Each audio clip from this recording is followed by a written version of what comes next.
Okay guys, so today we're reacting to why you should not move to LA in 2021 by Shelby. Something weird is going on here in LA. I've lived here for 7 years and moved many times, and I've never seen it like this before. I would say this is one of the worst times to move to LA if you're looking to rent a place and want to get a good price for it. So remember when everyone was leaving California? Well, they left, and now the rental market is actually pretty competitive. So in this video, we're going to take a look at why this is and what to do if you do want to move here. Hi, I wanted to see if I could do a self-guided tour today. Unfortunately, we don't have anything available at Cali in person. I wanted to see if I could tour a one-bedroom unit. Actually, I do not have any one-bedrooms available right now. So you do have a one-bedroom coming up for October, but there's nothing available to be seen at the moment. Is it normally like this there, or is it just like really busy right now? Things have just been very chaotic with COVID. Has changed. We're full. Normally, we always have something available, so it's hard to say right now. Have you ever seen it like this, like when you moved here? No. When I moved here, we actually only ended up looking at like 3 apartments because we got super lucky, and the third one we found, we were like, this is amazing. There were always units available everywhere. Yeah, now there's like even these big buildings. It's just so, I've never seen it like where the big buildings don't have units available. I have to be out of this house that I live in soon and was totally caught off guard with how hard it is to find a good apartment now because it wasn't always like this. So it used to be you could walk into any of these buildings pretty much anytime during the day. They'd take you for a tour and you'd have your choice of a bunch of different units available. So back when I toured this house just a year ago, the rental market was very different. We were able to look at it multiple times, think about it for a week, and we also got $500 a month off the rent. This time around, when my landlord leased it, someone got it immediately. One person had a showing and they took it, and they are paying $1,000 more a month for rent. And that's because if you look online, there are only a handful of units like this even available, and it didn't used to be like this. These days, they're kind of flaky to even make an appointment, and most of them are 90% plus capacity. So the units that are left are generally the ones that no one really wanted. So why is it like this now though? I went to a new construction apartment building in Hollywood to talk with some of the people working on developing this building about what's going on in the rental market right now and how long it will last. Big thing in LA is that there's such limited new inventory. They don't really let you build, for better or worse. It's difficult to build. Therefore, that's a huge component of why we have the housing shortage in terms of both apartments and homes. So back in the 20s, they issued 400 housing permits per 1,000 residents. But now in the 2010s, it's much harder to get a permit with only 25 housing permits issued per 1,000 residents. So while the population in LA has been growing, the number of houses and apartments has not grown at the same rate at all. So some of the reason that the market is competitive doesn't even have to do with COVID. It more has to do with how difficult it is to build in LA, resulting in a low supply in comparison to the demand. So really, this has kind of been a long time coming. But there's no doubt COVID played some role in the fluctuating rental prices. Why are so many of the bigger buildings nearly fully occupied now?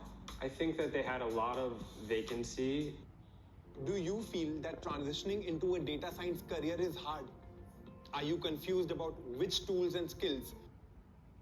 And then people saw an opportunity to get potentially a lower rent, and they came back in floods. And people wanted those amenities. They want to be able to get out of your apartment and enjoy, let's say, a pool like here or a rooftop deck. And so the bigger buildings with those amenities really filled up quickly. For example, I toured a unit in this building. It's a pretty big building, and typically there would be a number of rental units available, but they only had one left.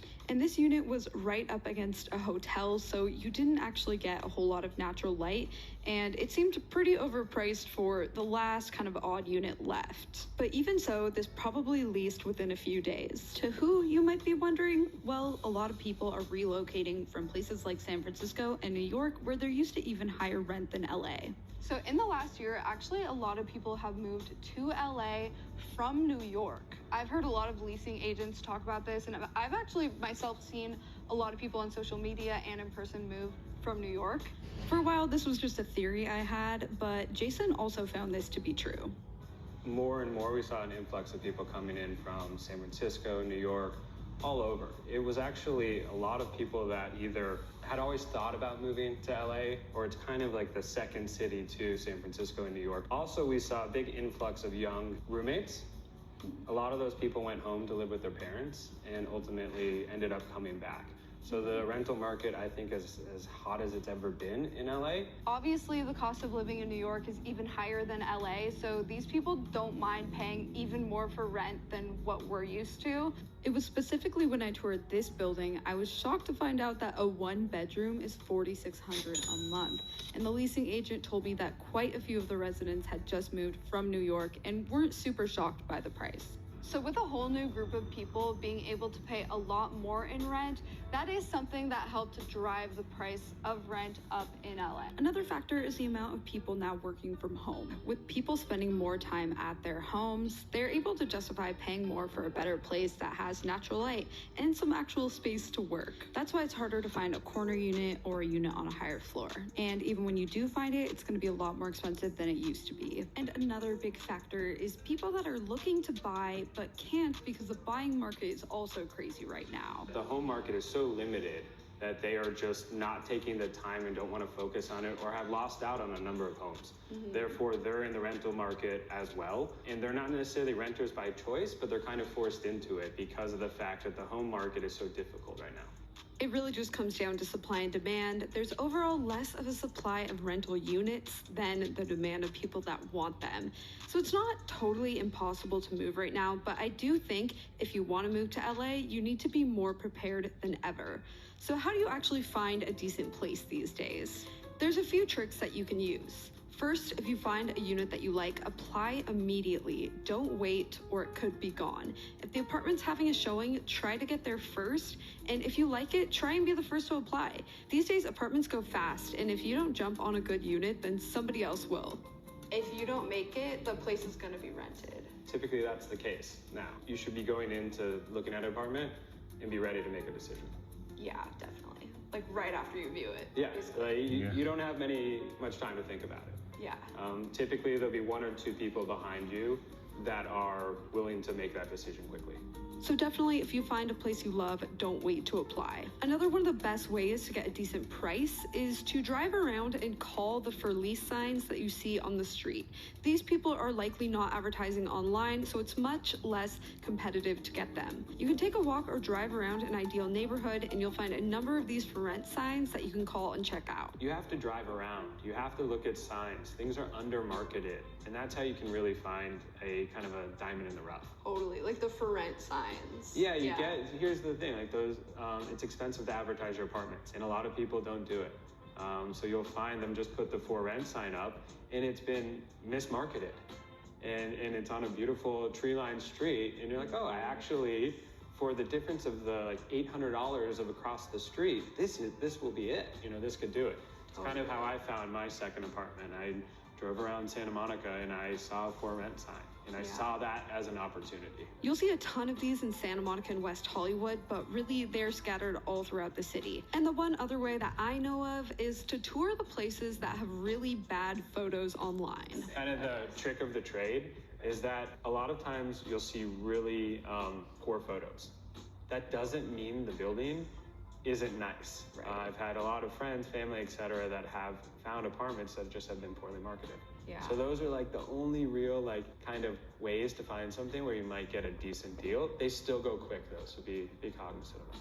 This is a strategy I've used before, and I want to show you guys proof that it really can work. I found a pretty poor listing online and decided to go check it out in person. So this one's only $1,700 a month. That's a really good price for a 1-bedroom, 1-bathroom.